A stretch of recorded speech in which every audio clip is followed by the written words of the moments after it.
TikTok CEO Shou has told U.S. lawmakers that some U.S. data remains accessible to the company staff in China. This as he faced a brutal round of questioning at the hands of the Congress over the app's alleged ties to the government in Beijing. Now listen to the questions that were posed by the congressman and also the responses by the CEO of TikTok during the grilling at the Capitol Hill. Mr. Shou, you are here because the American people need the truth about the threat TikTok poses to our national and personal security.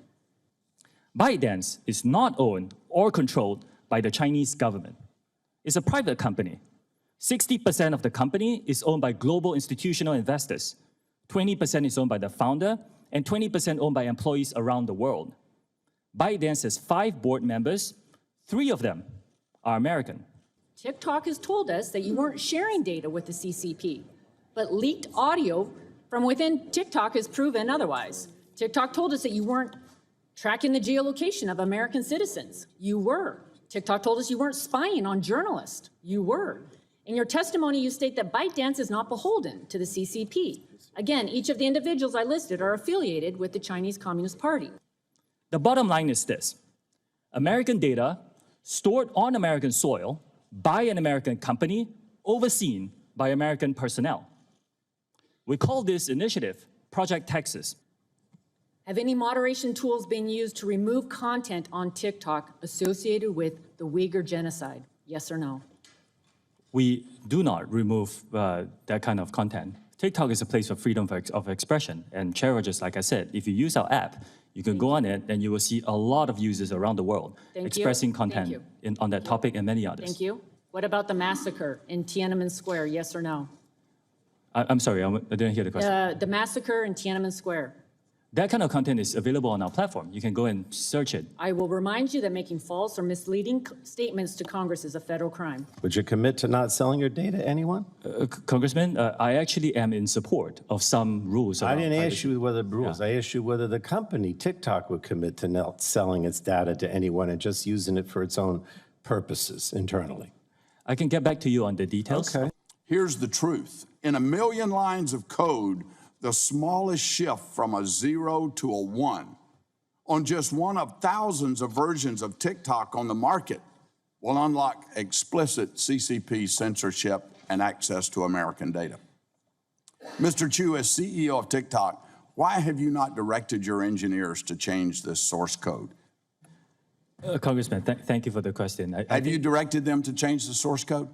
Like what we are offering and my fourth commitment? Have you directed them to change that source code? Congressman, if you give me a bit of time to just explain. I don't. It's a yes or no question. Have you directed your engineers to change that source code? I'm not sure I understand. Why are you allowing TikTok to continue to have the capacity for censorship, and yet you claim here that you don't?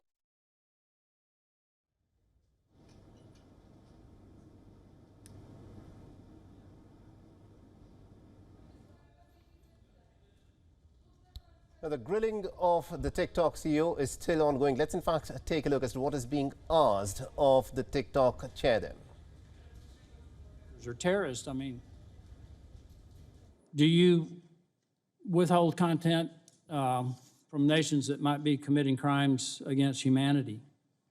Yes or no? Congressman, our platform is a place of freedom of expression, and users come here. You talk about that, but yes or no, do you screen against content from nations that commit crimes against humanity? Congressman, our users come and yes or no? Yes or no? Users come and present any points of views that they want, and it's a commitment to keep this free from interference. Let me ask you this: Michael from any Beckerman, government. who is your vice president and head of public policy for the Americas, right? Is he part of the team that helped you prepare for this meeting? Yes or no? Can I clarify who you mean? Michael Beckerman. Yes, he is. Okay, where is he at this moment? I'm sorry? Where's Mr. Beckerman at this moment? He's probably here. No, you know he's here. He's sitting right behind you. I want to know why, when Mr. Beckerman was on with Jake Tapper on CNN and asked repeatedly to condemn Chinese Communist government's treatment of the Uyghurs, When that treatment has been classified by the United States as a genocide, when a UN report classifies it as a crime against humanity, why, after multiple questions, Mr. Beckerman refused to address that? Are you afraid of the Chinese Communist government? No, because you you can find that concerned content that- on our platform. Any content that our users want Why to couldn't express your their vice views on this president of issue is public freely policy, available on our the guy platform. who is head of public policy for the Americas, in an American, on an American television news channel, why couldn't he condemn that? I think it's very important to look at our platform, and if you use and open our app I'm not and talking about search your for any platform. I'm asking content, about your personnel now, because personnel is policy. Everybody in this room understands that, except maybe you. Personnel is policy. Let me just conclude with this.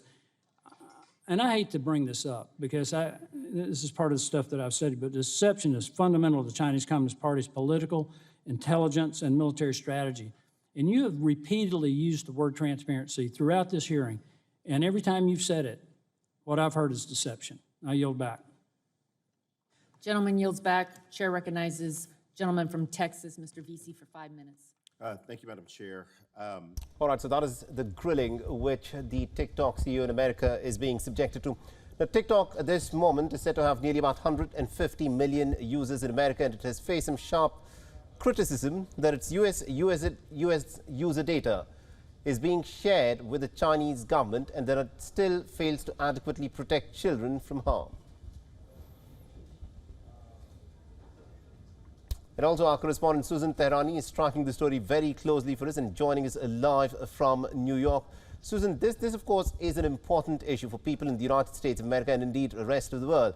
Now, the TikTok CEO in the United States is being asked some very pointed questions. The key amongst them is that whether US user data of TikTok is being shared with the government in Beijing. What defense is the TikTok CEO putting forth?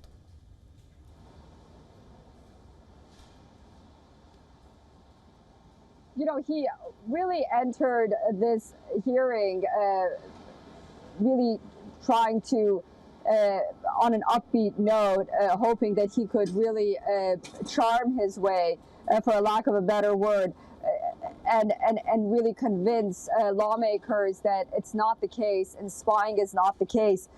However, every intelligence apparatus in the United States has reached a conclusion that TikTok is being used to spy on American citizens across the United States. And, you know, you heard the grilling. They have done their homework, the lawmakers. And it was interesting to note that the CEO just on Wednesday, one day before, gathered about 30 TikTok influencers on Capitol Hill to lobby on behalf of TikTok to say that it's not just a children's dance app, but it does way more than that. And those 30 influencers went to one office after the other trying to lobby before this hearing. Of course, you know, many Republicans didn't even open their doors on them. But what was interesting is that we saw Jamal Bowman, a Democrat from New York, saying that banning TikTok would be, quote unquote, racist against the Chinese Communist Party. This is really something that goes against not only what many of the lawmakers in that hearing we heard believe, but also a lot of Democrats as well.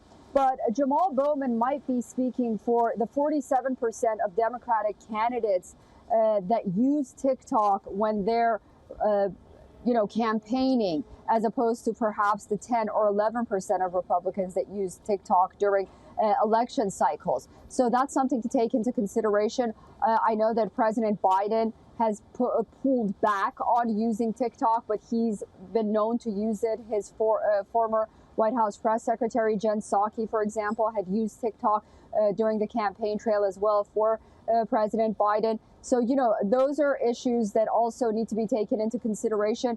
And I think that, you know, you have to take also into consideration when the TikTok CEO says that it's an American company. TikTok's Chinese owner, ByteDance, may be private, but we do know that these companies ultimately are required by law to answer to the Chinese Communist Party. So, you know, he can't dance around these questions. Ultimately, the U.S. has to decide how far it wants to go in containing TikTok in the United States.